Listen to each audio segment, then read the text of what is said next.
All right, we are going to go ahead and get started here. Again, I am Laura with Rush Strategies. Just want to go over a couple quick housekeeping things. As I said before, if all media members can please stay on mute unless you are called on for a question at the end, that would be great. Again, I will have a recording, so if anyone needs a recording afterwards, please let me know. We will let our participants get through their speaking comments, and then we will move to a Q&A.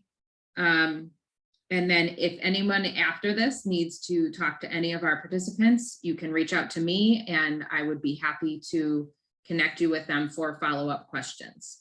So with that, I'm going to turn it over to our moderator today, Zach Gorchow from Gongwer News Service. Good morning, everyone, and thanks, Laura. So this briefing is hosted by Secure Democracy USA, Protect Democracy, and All Voting is Local. These are three organizations I think those of us as reporters have become more familiar with. They're working to try to strengthen voter integrity and security in elections. And they wanted to get this briefing together to clear up any confusion and misinformation that's still out there with the public regarding elections and the rules and processes related to elections and certifying the votes. You know, all of us have been working on these issues quite extensively for a couple of years now. And a lot of familiar names and faces you're going to see here who are working to try to answer questions and clear up any confusion that may exist about elections. So I'm going to kind of pass the mic here. But briefly to introduce them, for those of you who aren't familiar with them, there's Chris Thomas, longtime former state elections director, is a fellow at the Bipartisan Policy Center and is an advisor to Detroit City Clerk Janice Winfrey, Ottawa County Clerk Justin Robach, Tony Daunt, who's chair of the State Board of the Board of State Canvassers, and Mary Ellen Gurwitz, vice chair of the Board of State Canvassers. So with that, I'm going to turn it over to Chris Thomas. Good morning. It's a pleasure to be with you all, and I thank the organizations for sponsoring this and getting it organized. Typically, the canvassing of elections, both at the county level and the state level, have not been high news operations.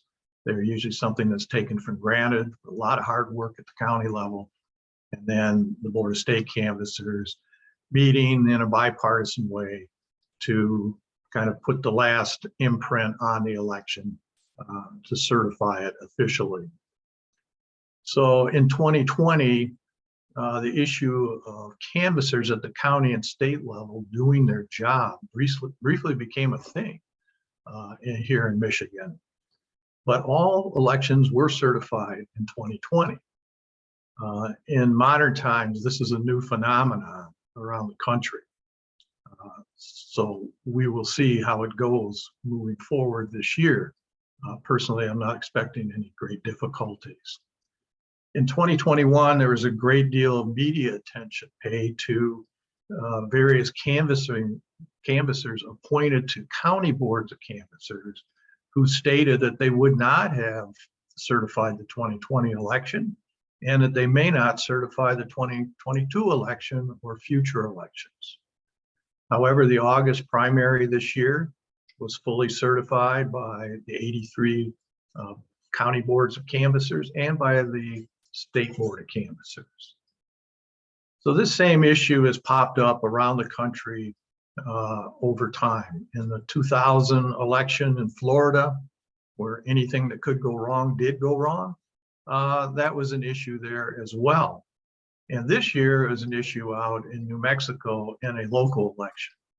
And at that point, it took the courts to come in and resolve the issues. So I think it's important to keep in mind, as the panelists today explain Michigan's canvassing process, that there is always a stopgap in the judicial process should the wheels come off, which again, I'm not expecting to occur this year. So the good news is that election deniers will never be successful in thwarting the will of the people. So I'll pass it back to you, Zach.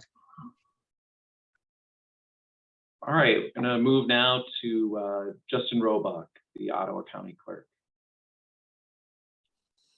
Yeah, thanks so much, Zach. And I think, as Chris kind of iterated as well, and something we actually talk a lot about at the local level as far as election certification goes, elections, the process of getting election results and certifying election results happens in a very bipartisan and very transparent way under Michigan law across the entire state.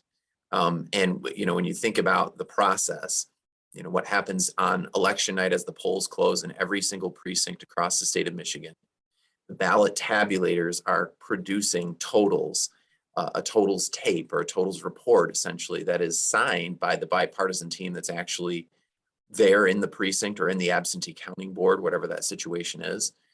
And that totals tape is signed off on and verified by that bipartisan team at the time.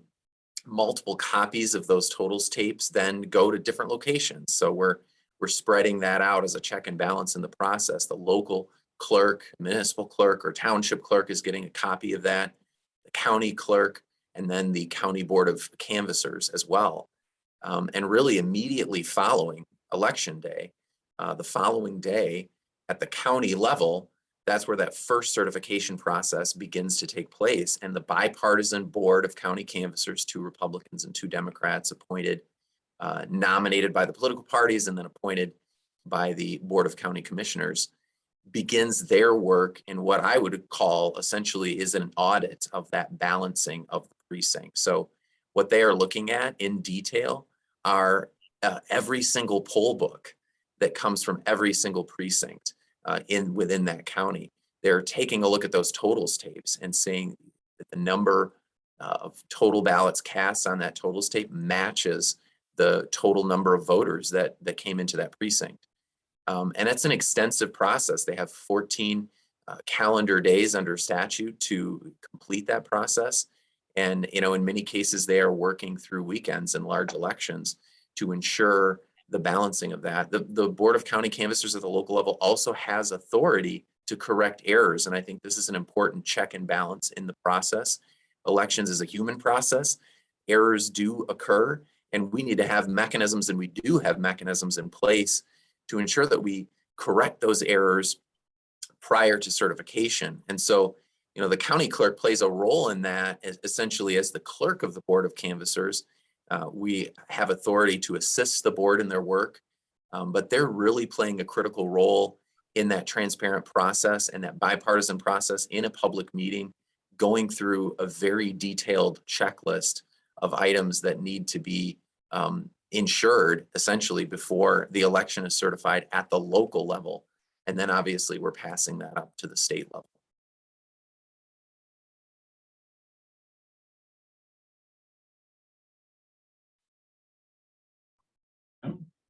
We're going to move now to Tony Dawn, Chair of the Board of State Canvassers. Good morning, everybody. Thanks for having me. Thanks for those who have joined to participate in this. I'm happy and honored to be part of this because I believe strongly in maintaining the integrity of our system, our election systems, judicial systems, our entire system of governance. And I think having people from both sides of the aisle here to talk about this, to clarify questions and concerns people may have because of, as Chris pointed out, the way things have moved over the last several cycles. And, it's unfortunate that it's become a rather bipartisan affair where if you disagree with the results, you cast doubt on those results. And it was taken to an entirely new malignant level this last time in 2020. But I think that's a result of each side kind of trying to one up each other. And hopefully this type of program and discussion can dispel some of those concerns for 2022. As Justin laid out, the vast majority of the work on these canvass, in fact, pretty much the entirety of the work, aside from adding the results and the totals from 83 counties, occurs at the county level. And it is bipartisan. I've been present at canvassing at the local level. I've been present at recall elections. I've been present on election day, all of those different things. And it is bipartisan. The vast majority of people are there because they want to help and be part of the system. And therefore, people should have faith that these results have gone through numerous steps of vetting, that people with both parties have had their eyes on the results, have looked at them, have done, as Justin mentioned, an audit, and send that up to us. And our role as the Board of State Canvassers is math, to make sure that the staff is added correctly and to certify those results. The Bureau of Elections staff is highly professional, have enjoyed working with them immensely over the last couple of years, and probably don't agree with them on many things, items of policy, but they've been very fair to us. And I think it's important for people to know that despite having very strong beliefs of my own and disagreeing on matters of principle or law or interpretation on things like ballot initiatives, constitutional amendments, etc., this is a very ministerial duty. This is results coming to us for us to finish the certification so that our results are final. And if there are questions from either side, from parties involved in the elections, they have remedies for that. They have the ability to request a recount. They have ability to take their claims to court. And I don't think anybody begrudges people doing that. Where things run afoul is when you make unbased, claims that simply don't hold up, that are not true, that have not been shown or proven in a court of law. And therefore, I was never a good math student, but I think I can handle the addition of 83 counties and determining that these are the results, and we are here to certify them. All right, and next is going to be Mary Ellen Gurwitz, the Vice Chair of the Board of State Canvassers. Yeah, good morning. And I really appreciate the hosts for putting this together, because it is so important to get this information out as broadly as we can. I had the good fortune of serving for a little while in 2021 on the Wayne County Board of Canvassers. So I appreciate Justin's description of the work that is done at the county level. And that is the most important work and the most time consuming. Wayne County has, I think, more than 900 precincts. And so at the county level, as Justin explained, every poll book is reviewed by the county boards of canvassers and by the county clerk and staff. And they ultimately certify in each of the 83 counties that these are the results for every election in that county. And that certification from each of the counties goes to the Secretary of State. And this is all very carefully spelled out in the statute. So we're following the direction ultimately from the legislature about who does what. But those results come up from the counties. They get tallied, and the Bureau of Elections works under the direction of the Board of State Canvassers and the Secretary of State. And the Bureau the Secretary of State is responsible for putting together the totals from all 83 counties. And the Bureau of Elections is essentially doing that mathematical work. So when it comes to the state, our job is the easiest because we don't really have any discretion. The numbers are there, and our job is to make sure that those numbers that have come to us from the counties have been certified as accurate. We put it all together, or the Bureau of Elections does it at our direction, and we certify, this is it. These are the totals. These are the totals statewide. These are all of the people who have won the elections. And it's a lot of paperwork. And we put our imprimatur on it. Tony and me and the other two canvassers, we sign off. This is official. As Chris said, this is the last official imprint. I remember we have been hearing about who says who won. And there was some claim during the 2020 election that it ought not to be the media who says who has won an election. We're the ones who say who won. And that is a big responsibility, but as Tony pointed out, it's really a ministerial responsibility. We don't have discretion. The statute tells us that we shall certify. So this isn't something, as Chris said, there is a stopgap, which is the Supreme Court, but I think it's that's not going to happen. I think we have responsible canvassers who recognize what their obligation is. So as I said, our job is the easiest, Justin's is the hardest, but we're all putting it together to make sure that the citizens of Michigan know that their votes have been counted and accurately counted. We have, I think it's important to say, no investigatory power. We don't have any authority to look behind the numbers. We are simply putting it together. If anyone suspects or accuses, makes any accusation of election fraud, that's not something that the canvassers consider. That is something to be taken to law enforcement authorities.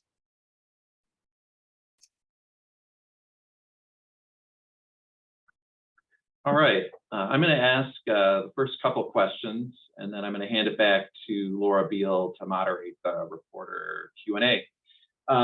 First question is for Chris and Justin. Just knowing this new world we seem to be in, where questions about election legitimacy seem likely to come up again, I'm wondering what, if anything, you're doing to prepare for these kinds of controversies on election night and the day after. Do you feel like you're going to have to be doing anything on a more proactive posture as far as putting out information, or do you feel like you'll just have to react to whatever claims come in? Justin, why don't you take that one? Or go ahead. Yeah, Justin, why don't you go ahead first? Yeah, no, thanks, Zach. That's a great question. I think it is really, really critical for us to be able to communicate as much as we can in advance. Again, our whole process is built on trust relationships ultimately. And when you think about how decentralized Michigan's elections really are, really across the country, but particularly in Michigan with local municipal clerks, it's so important to be able to build those trust relationships and be able to communicate what we're doing. We need to be boldly transparent. And I think it's, something that we've taken seriously as criticisms come up or questions come up about the process. We want to engage with voters, and we want to kind of pre-bunk information as well and get the factual information out to people in a consistent way. And I do think it's important that as we anticipate another election, and elections, for a while now in the country have been close. And when elections are close, people pay attention and things, it matters to people. There's a very an emotional connection, right, with the process. And so for us being out front in what we're doing from the beginning to the end, one of the things that we do when we do logic and accuracy testing of the election equipment, for example, we're there doing a Facebook Live, or doing a social media post, or making sure that people know that this is happening and this is what's happening. And then the canvas itself, we've done some one-on-one sit-down interviews with our members of the Board of County Canvassers here. We want to make sure that people are aware of when the meetings are happening. Obviously, they're required to be publicly posted meetings, but we want to, elevate that message and get it out there so that people can see for themselves. They can ask questions in person if they have those concerns or questions. So I do think that's a really important element of what we're dealing with today, and making sure that we're, out in front of the message.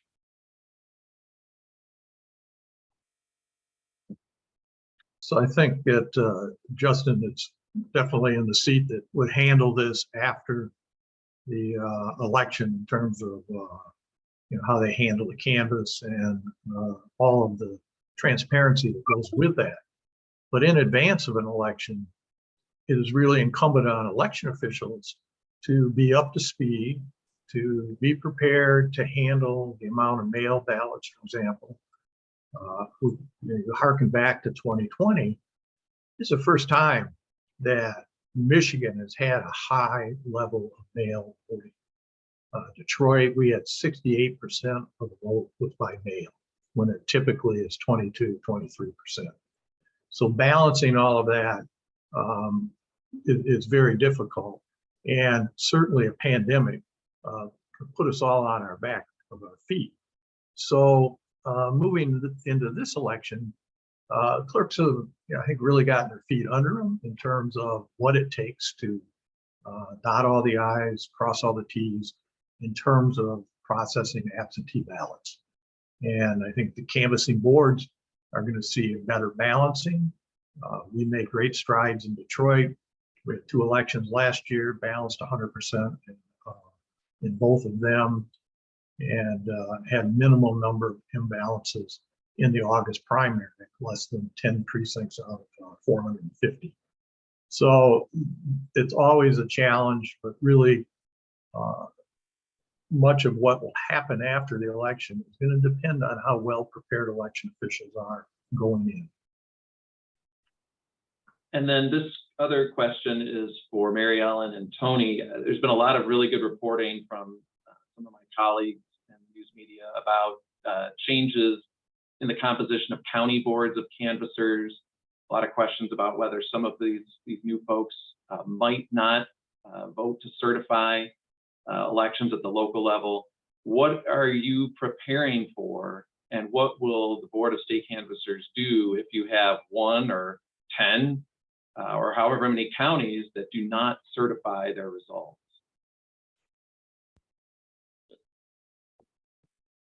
If I can answer that, Tony, Yep, go ahead. the statute regarding the county canvass says that the counties have to certify within 14 days of the election. If they don't, the statute says that all of their election materials have to be immediately sent to the state. And the state Board of Canvassers then has the obligation to certify the county results. So that has happened very infrequently, but we are prepared to take care of it if in fact it does happen.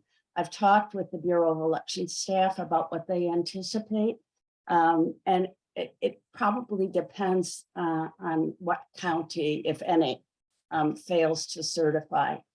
It is possible that the Bureau of Election staff and maybe canvassers would go to a particular county to finish the work that has not been finished, or the certification that has not been done.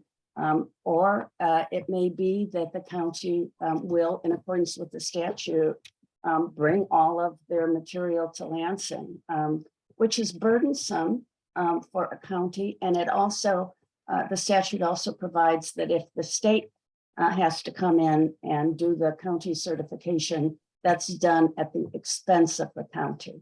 So I think that the county clerks strongly encourage their canvassers to do the certification that is their obligation. Yeah, and Mary Ellen answered that perfectly. And I would simply add that I remain hopeful that the canvassers and all 83 boards or 83 counties will do their duty and do their jobs. And I think it has the reverse impact of what somebody who's refusing to do their job is intending, because I think you're taking yourself out of the process and you're removing your ability to see those results and to participate, to make sure that everything is on the up and up, to match the numbers. And like Mary Ellen, I've spoken with members of staff at the Bureau of Elections, and they're prepared. They're taking this potential seriously, but remain hopeful, like Mary Ellen and I, that this won't be an issue. But we are prepared to do our duty and to do our job.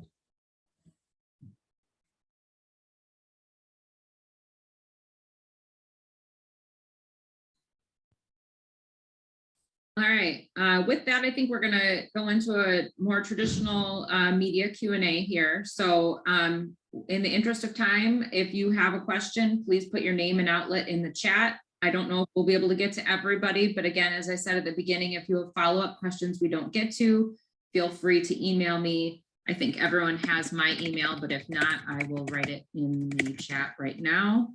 And you can reach out to me afterwards. First up, we have Aura Lander from votebeat.org. You can unmute and ask your question. You're still on mute.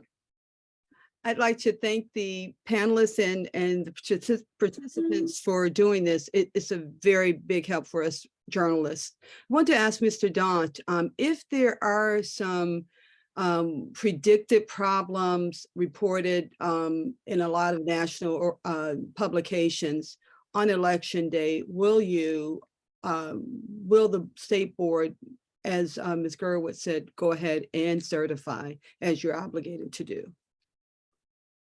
And you're referring to kind of what we just talked about in terms Yes, of sir. Mhm. county individuals. Yeah, I think it's very clear that that statute provides a process for this to play out if people don't do their job, if there are problems at the local level. And again, math not being a strong suit is still the key here, and making sure that the number of people who have shown up, or the poll book shows have voted, that the tapes match those numbers, and that any discrepancies can be adjudicated, can be determined what the reason was. Maybe somebody attempted to spoil their ballot because they wanted to vote differently, they made a mistake. All of those things happen during elections, but staff, clerks like Justin, Republican clerks, Democratic clerks, they take this job seriously. They're not in it to put their thumb on the scales. And I think if there are problems at the local level, it falls on us to do that, and we intend to do so. All right, thank you. Next up, we have Beth LeBlanc from the Detroit News. Hey, thank you for taking these questions. This question I think would probably be for like Chris or Justin. We're hearing from the Secretary of State's office that there could be like a 24-hour delay before final unofficial results are available because of absentee counting. We're also hearing that, there's a new process for delivering modems with the results on them. Are you guys able to walk us through kind of what sort of delays might be anticipated and what sort of delays voters should know about, so that they don't raise suspicions in terms of like what's happening, and so that they're fully informed about what the reality might look like on election day? Go ahead, Justin. Gotcha. No problem, Chris. Yeah, it's a great question, Beth. I think, there's a couple of factors there. Obviously, as we've talked about now for really 2 years, on the absentee ballot front and the counting of absentee ballots, there is a reality that the workflow of counting absentee ballots is really time intensive, and it's important to get it right. And beyond the speed, we want to make sure that it's right.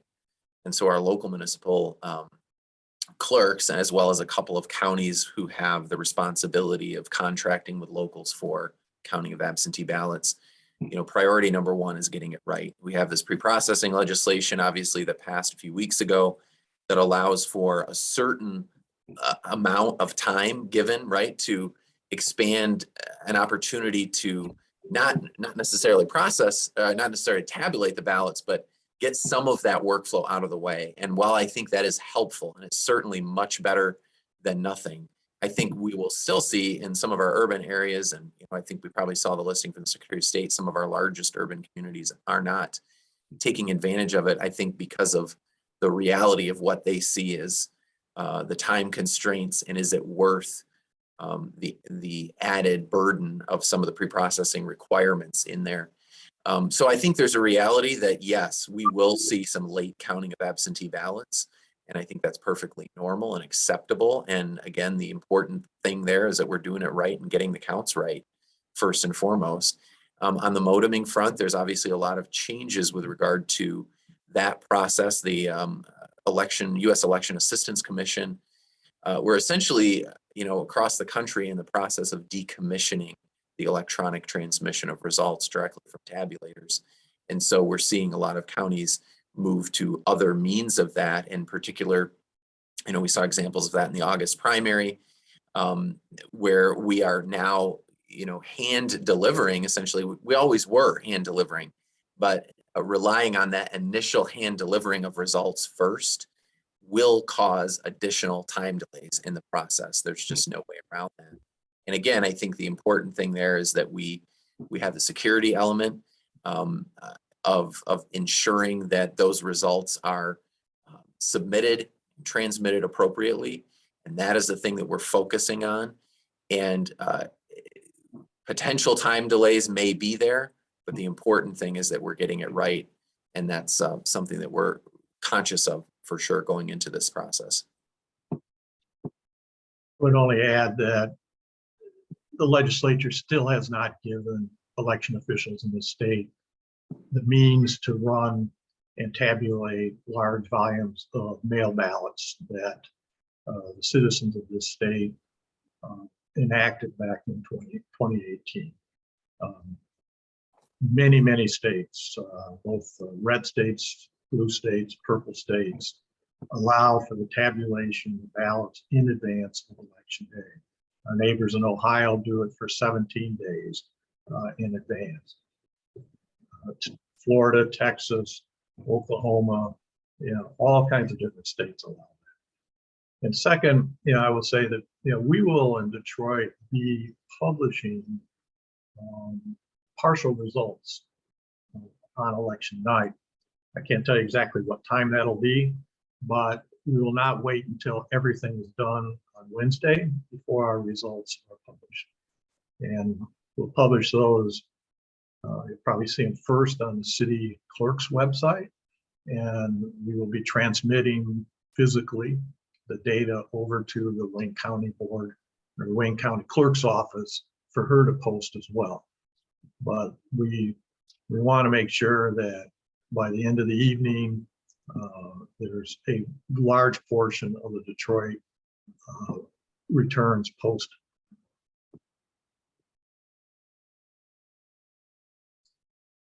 Thank you, Chris. All right, now we have Eric from 9 and 10 News.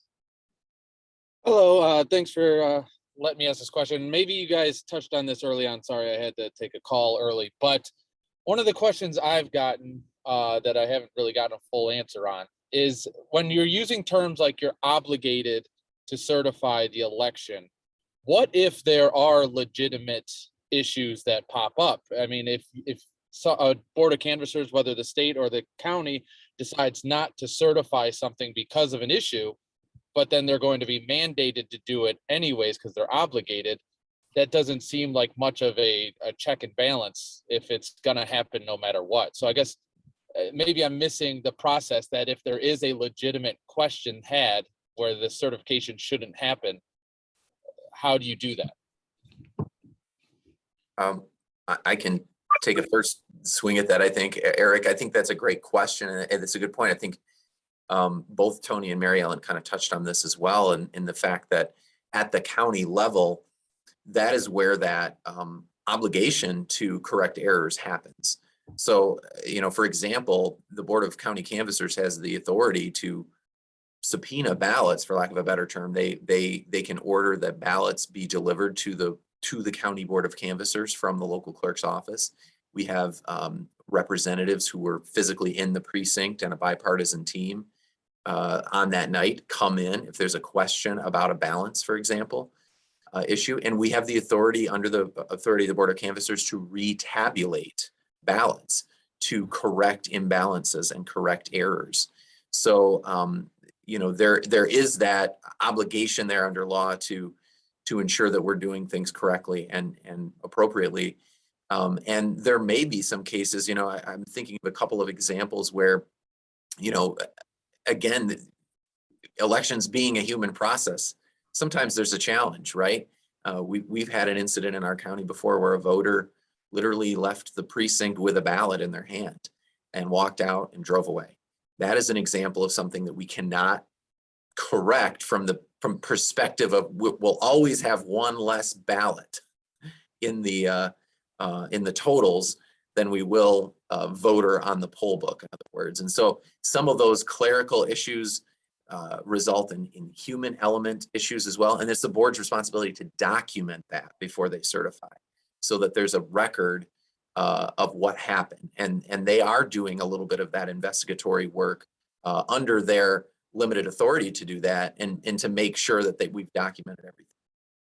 Yeah, and there's a process for challenging results. And again, I don't think anybody, maybe when, you know, emotionally people begrudge the other side for taking those opportunities, but from a standpoint of professionalism and adjudicating things properly, that's why we have statute. That's why we write our laws down. That's why we have a process laid out and take things to the court and ultimately agree or disagree with the court's decision. We abide by that.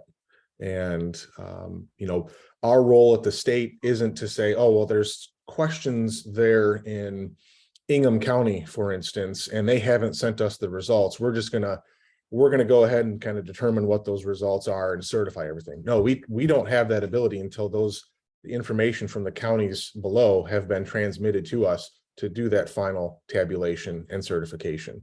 And so there are methods and ways to challenge the results that candidates may undertake, but that gets settled before the information comes to us. I could make a comment on that. We saw in 2020 that anybody could make an allegation there's something wrong with a county candidates. And we also saw in 2021 and 2020 and 2021 that none of it was true. So you're not going to stop a canvass based on allegations. What was amazing about 2020, given all the claims of fraud and all the terrible things that happened in Detroit and elsewhere, nobody asked for a recount. And there is the step that one can take. If you don't think these are accurate returns, there's a recount available. And that used to be a common step that was taken. But the allegations in and of themselves of what people did is not enough to stop a canvass. And you can see what would happen if county boards of canvassers had a discretion to say, oh, so someone filed a conspiracy claim about a certain community, we're just not going to certify. They have no ability even to figure out whether those conspiracies are all made up or whether they're real. That's not their job. There's law enforcement for that, and there are recounts. Thank you, Chris. And with that, we are out of time. I know there were a few more questions in the chat. So again, if you have any follow-up questions, please send me an email and I will get with the participants and get you an answer or coordinate for you to chat with them. So again, thank you everybody for participating today. Thank you to Secure Democracy, All Voting is Local, and Protect Democracy for hosting this event. And let me know if you have any questions. Thank you so much.